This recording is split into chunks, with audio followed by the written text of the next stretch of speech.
비롯해서 우리 지난 주 이제 목요일부터 토요일까지 2박 3일 동안 우리 교회 학교 어떻게 여름 수련회를 잘 저희가 마칠 수 있도록 기도해 주시고 또 이렇게 또 섬겨 주신 우리 성도님들께 감사를 드립니다. 특별히 우리 성도님들의 귀한 섬김으로 또 은혜 가운데 또 이제 넉넉하게 또 우리 자녀들 또 귀한 믿음 생활 잘할 수 있도록 늘 기도해 주시고 섬겨 주셔서 감사하고, 또 저희가 또 그것에 또 걸맞는 또 아름다운 교회 학교를 세워갈 수 있도록 계속해서 기도를 부탁드리겠습니다. 우리 이 시간은 이제 소요리 문답 18문인데요. 우리 18문을 한번 읽어볼까요? 질문 한번 읽겠습니다. 사람이 그 타락한 처지에서 죄되는 것은 무엇입니까? 좀 어려워요. 뭐라고 하는지. 그죠? 예, 답을 한번 읽어볼까요? 사람이 그 타락한 처지에서 죄되는 것은 원죄와 자범죄입니다. 그러니까 이런 거죠. 사람이 이제 타락했는데 지금의 상태는 어떠합니까? 라고 묻는다면 지금도 역시 우리는 원죄와 자범죄를 가지고 있습니다. 라고 이야기할 수 있죠. 특별히 오늘 이 18문을 보면서 딱 떠오르는 어쩌면 논쟁이 하나가 생각이 납니다. 그게 뭐냐면 성선설이냐 성악설이냐. 하도 많이 들어보셨죠? 성선설은 누가 주장했죠? 맹자. 그렇죠? 인간은 본래 선하다라고 주장하는 거예요. 성악설, 순자인가요? 순자. 인간은 본래 악하다. 자, 성경에서 인간은 성선설을 말하나 성악설을 말하나요? 교회에서는요, 인간에 대해서 성선설을 가르칠까요? 성악설을 가르칠까요? 이 교회 전통도 특별히 시대마다 이 부분에 대한 상당한 많은 논쟁이 있었어요. 그래서 어떤 이들은 하나님의 말씀을 기초로 인간은 악합니다 라고 말하기도 하고요. 또 어떤 사람들은 또 하나님의 말씀을 기초로 인간은 선을 행할 수 있는 능력이 있습니다 라고 가르치기도 하죠. 그 대표적인 것 중에 하나가 성 어거스틴이 이제 주장했던 인간은 본래부터 타락한, 어쩌면 성악설에 대한 개념의 그 가르침이 교회의 전통적인 주류가 되었습니다. 그래서 성 어거스틴이 볼 때 인간은 너무너무 악해요. 그래서 인간은 이 악함으로부터 그들이 정말로 온전한 구원, 온전한 선을 이룰 수 있느냐? 없다고 그는 보는 거예요. 그럼 어떻게 해요? 없으니까 인간에게 뭐가 필요해요? 은혜가 필요한 거예요. 하나님의 은혜가 필요한 거예요.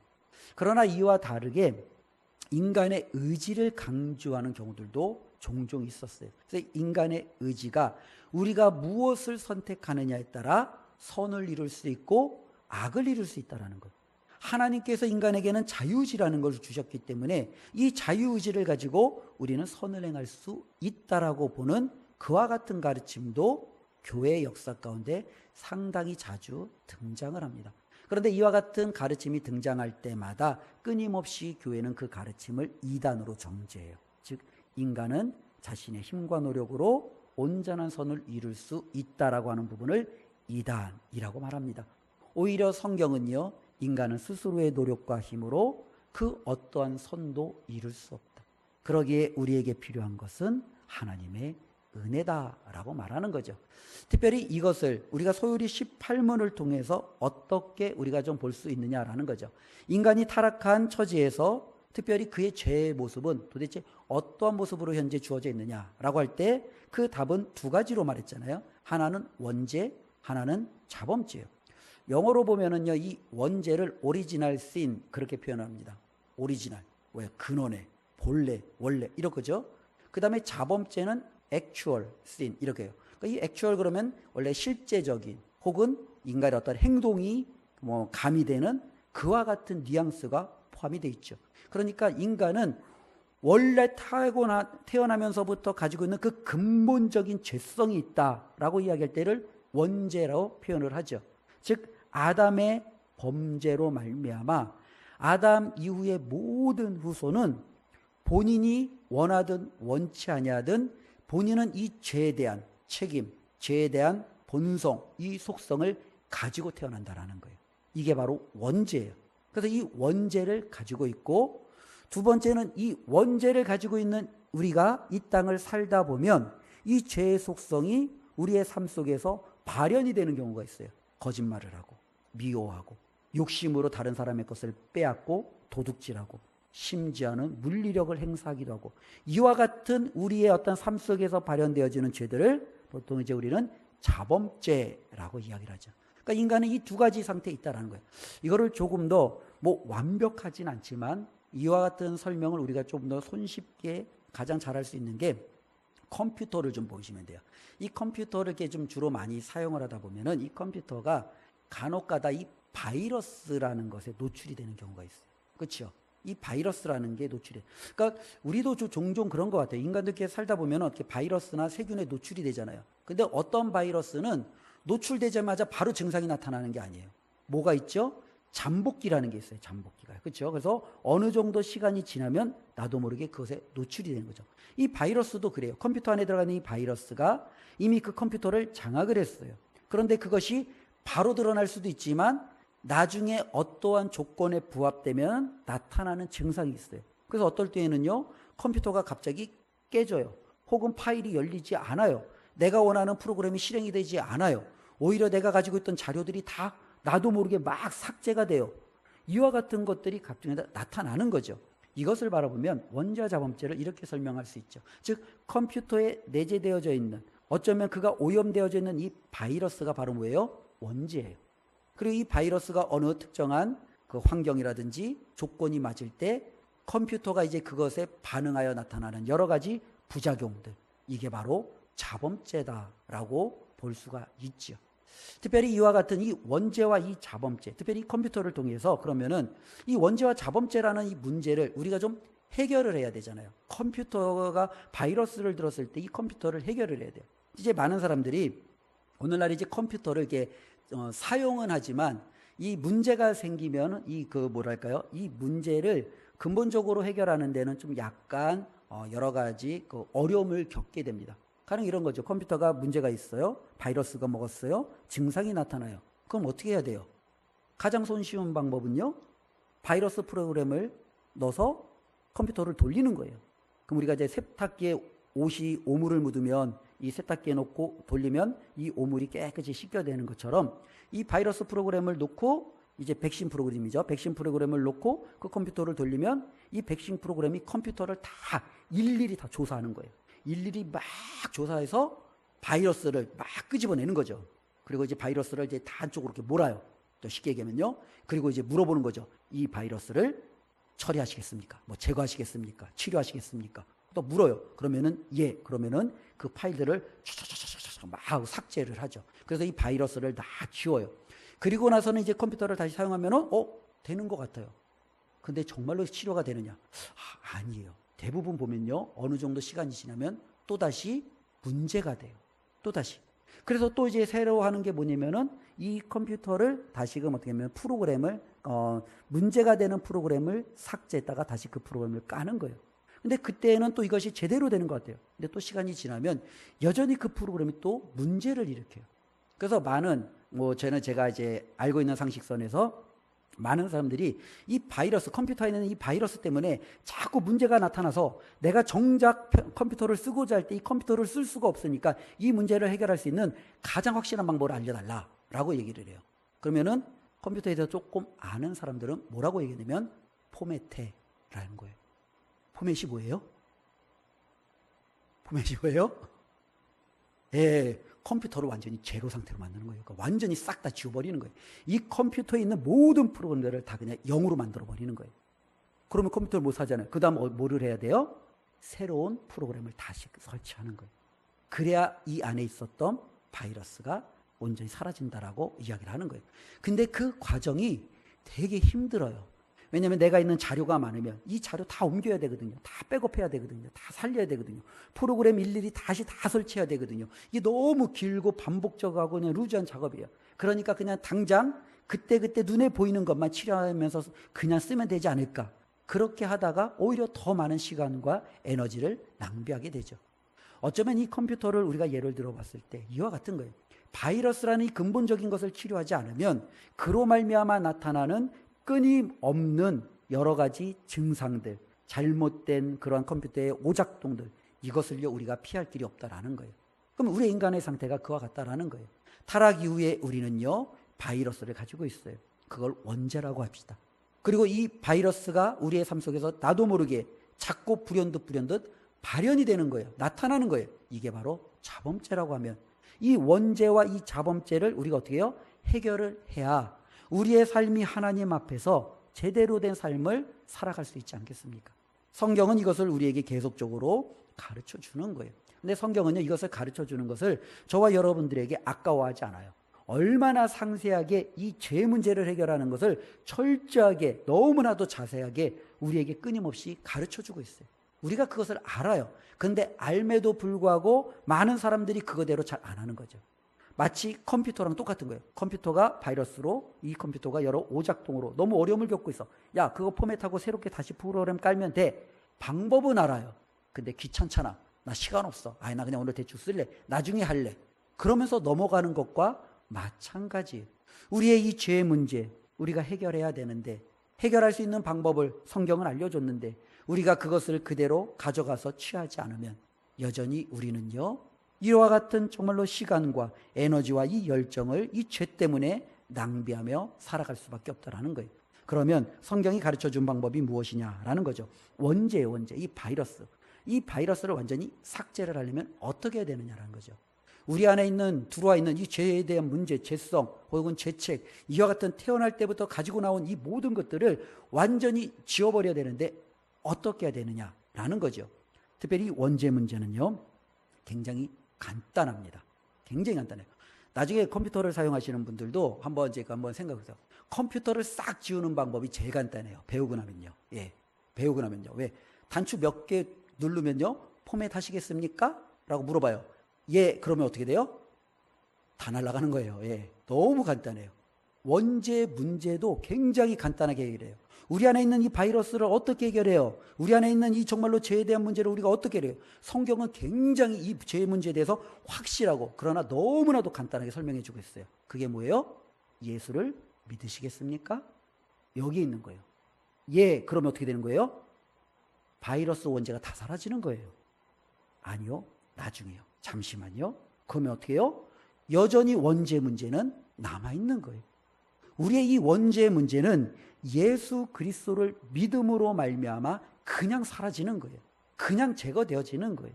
저와 여러분들이 예수 그리스도를 받아들이고 그분을 나의 삶의 주인으로 모시는 한 우리는 더 이상 과거의 이 원죄에 대해서, 우리가 이것이 나를 붙들어 매고 있다는 것에 대해서 우리가 연연할 필요가 없는 거예요. 이미 예수 그리스도로 말미암아 우리는 완전히 깨끗하게 포맷이 되어져 있고, 깨끗하게 우리는 청소되어져 있고, 완전히 새로운 밑그림으로 우리는 시작할 수 있다는 거예요.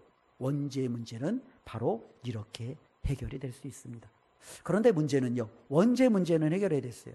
그러나 여전히 우리는 연약해요. 세상에서 우리를 유혹해요. 우리를 무너뜨리는 악한 사단, 마귀, 그러한 사람들도 있고, 때로는 이 세상의 문화가 우리를 하나님께로부터 더 가까이 가게 만들기보다는 자기들과 함께 타락의 길로 혹은 어쩌면 쾌락의 길로 끌고 가고자 우리를 계속적으로 그렇게 우리를 쥐어짜고 있어요.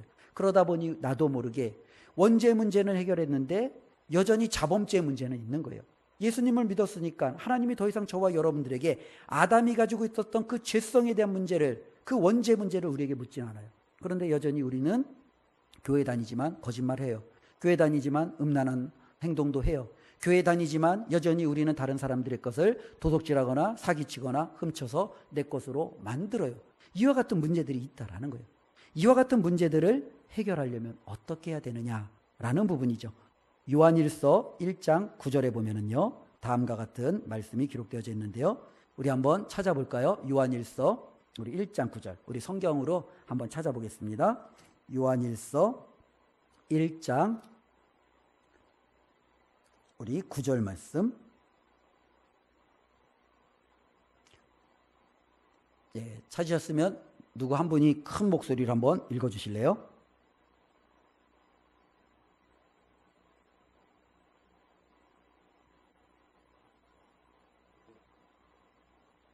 예, 그렇죠. 우리가 죄를 지었어요. 그럼 이 죄를 우리가 용서받는 길을 하나님께서는 가르쳐 주셨어요. 어떻게 하면 된대요? 자백하면 된대요. 이 자백이 뭐예요? 회개하면 되는 거예요. 우리가 하나님 앞에 매일의 삶 속에서 일어난 나쁜 마음, 나쁜 행동, 하나님이 원치 않는 이와 같은 것들을 행했을 때 우리가 그 문제를 가지고 하나님 앞에 나가 어떻게 해요? 고백하는 거예요. 자백하는 거예요. 용서를 구하는 거예요. 그러면 우리 하나님은요, 그 모든 것을 용서해 주시겠다라는 거예요. 즉 원죄의 문제와 우리가 지는 이 자범죄의 문제가 이렇게 해결이 되는 거예요. 아담으로 말미암아 우리는 원죄를 물려받았고 이 원죄 때문에 우리는 자범죄를 짓는 연약한 인간이 되었는데 하나님은 이 두 가지를 해결할 수 있는 길을 주신 거죠. 예수를 믿음으로 원죄를 제거해 주시고 이제는 여전히 우리의 연약함으로 나타날 수 있는 이 자범죄의 문제는 우리가 하나님 앞에 자백하면 하나님께서 그 모든 것들을 해결해 주시고 용서해 주시겠다라고 말씀하고 있죠. 이것을 통해서 저와 여러분들의 지금의 삶이 하나님 앞에 우리가 감사할 수 있고 우리가 이 땅을 힘있게 살아갈 수 있는 거죠. 그러나 이것 외에도 성경에는요, 저와 여러분들이 이 죄 문제를 우리가 이렇게 피해서 살아갈 수 있는 그 환경이 되질 않아요. 그렇기 때문에 하나님께서 이 죄의 문제를 우리가 어떻게든지 도움을 받으며 죄와 싸워 이길 수 있는 여러 가지 도움의 손길들을 우리에게 주셨어요. 그 중에 하나가 성령 하나님이죠. 우리 안에 거하시는 성령님이 저와 여러분들이 어디들 가든지 그 하나님은 함께 가세요. 술자리에도 내 안에 성령 하나님이 계세요. 어떠한 사람들과 정말 누군가를 자꾸 막 욕하고 뒷담화하고 그와 같은 정말로 행해서는 안 될 그 자리에도 성령 하나님이 저와 여러분들과 함께 하세요. 그리고 그 자리에서 계속적으로 저와 여러분들에게 알려주세요. 이건 아니잖아. 이건 아니잖아. 이건 잘못됐잖아. 우리가 거짓말하려고 할 때, 우리가 화내려고 할 때, 우리가 정말로 욕심을 부리려고 할 때 성령 하나님께서는 우리가 그와 같은 것으로부터 우리가 넘어가지 아니하도록 우리를 자꾸 끌어주는 거죠. 그리고 무엇보다도 하나님은 말씀이라는 확실한 기준을 주셨어요. 그래서 우리가 이 땅을 살아갈 때 야, 이게 하나님이 원하시는 거야? 원치 않는 거야? 이건 죄야? 아니야? 이건 선이야? 악이야? 라고 구별하는 이 가장 중요한 잣대니 말씀을 주셨어요. 그래서 우리는 이 말씀을 통해서 이건 내가 해서는 안 돼. 이건 내가 해야 될 일이야. 라는 분명한 기준을 주셨다라는 거죠. 또 한 가지 하나님께서는 제 연약한 저와 여러분들을 위해서 공동체라는 걸 주신 거예요. 우리 교회라는 공동체, 구역이라는 공동체, 또 가정이라는 믿음의 공동체, 또 저와 여러분들이 사회생활에서 때로는 다른 교회에 다니지만 그들과 함께 어울리는 여러 가지 기독교의 여러 가지 많은 삶을 나눌 수 있는 정말로 같은 공동체를 주셨어요. 이 공동체가 우리가 죄를 이길 수 있는 하나의 굉장히 큰 울타리가 되는 거예요. 죄를 지었을 때 죄를 짓지 못하도록 막아서게 해주고 연약하여 쓰러진 우리가 다시금 일으켜서 힘내서 믿음 생활할 수 있도록 돕는 역할을 하게 하기도 하고, 야, 우리 그러지 말자. 우리 차라리 우리 시간을 주를 위해서 한번 써보자. 우리의 이 열정과 재능을 우리 정말로 거기에 투자하지 말고 하나님을 위해서 한번 좀 써보자. 이렇게 서로 격려하며 죄의 유혹을 이겨나갈 수 있도록 만드는 이 모든 것이 바로 공동체를 통해서도 주신다라는 거예요. 우리는 여전히 연약한 처지에 우리는 놓여 있습니다. 성경은 그게 바로 원죄와 자범죄라고 설명을 합니다. 그리고 성경은 이 원죄와 자범죄를 해결할 수 있는 길도 우리에게 열어놓으셨어요. 그리고 이 자리에 있는 우리 모든 성도님들은 이미 원죄의 문제를 해결했고 지금도 여전히 자범죄의 문제를 해결하며 살아가고 있는 줄로 믿습니다. 그러나 여전히 우리 연약하죠. 그러니 우리는 성령님의 도우심을, 말씀을 들음으로 하나님의 뜻을 분별함을, 공동체를 통해서 격려받고 다시금 으쌰으쌰하는 새 힘을 얻는 이와 같은 울타리가 필요함을 믿습니다. 우리 교회가 이와 같은 아름다운 것들을 잘 이루어 이 시대에 정말로 하나님이 기뻐하시는 멋진 하나님의 자녀들이 저와 여러분들 삶 가운데 가득가득 일어나고 넘쳐나는 그와 같은 삶이 있었으면 좋겠습니다. 이를 위해서 이번 한 주간도 이 말씀 붙들고 믿음으로 승리하시기를 주님의 이름으로 축원드립니다. 기도하겠습니다. 하나님 감사합니다. 우리는 태어날 때부터 하나님을 몰랐고 하나님을 떠나 우리가 원하는 것을 행하는 하나님 타락한 위치에 있었습니다. 그럼에도 하나님께서 우리를 긍휼히 여겨주셔서 우리로 하여금 예수 그리스도를 믿게 하시고 이제는 더 이상 원죄의 상태가 아닌 하나님께서 우리를 의롭다 하시는 하나님의 자녀가 되게 해주셨음에 감사를 드립니다. 그럼에도 여전히 부족한 우리가 하나님 많은 범죄를 행합니다. 하나님 그때마다 덮고 모른 척하고 피하는 것이 아니라 하나님 앞에 나와 고백하며 자백할 수 있는 용기를 주시옵소서. 우리 하나님은 미쁘셔서 우리가 행하는 이 모든 것들을 들으시고 용서해 주신다고 하셨사오니 그 하나님께 아뢰며 용서함을 받으며 날마다 평안 가운데 살아갈 수 있는 저희가 되도록 은혜를 더하여 주시옵소서. 예수님의 이름으로 기도드리옵나이다. 아멘.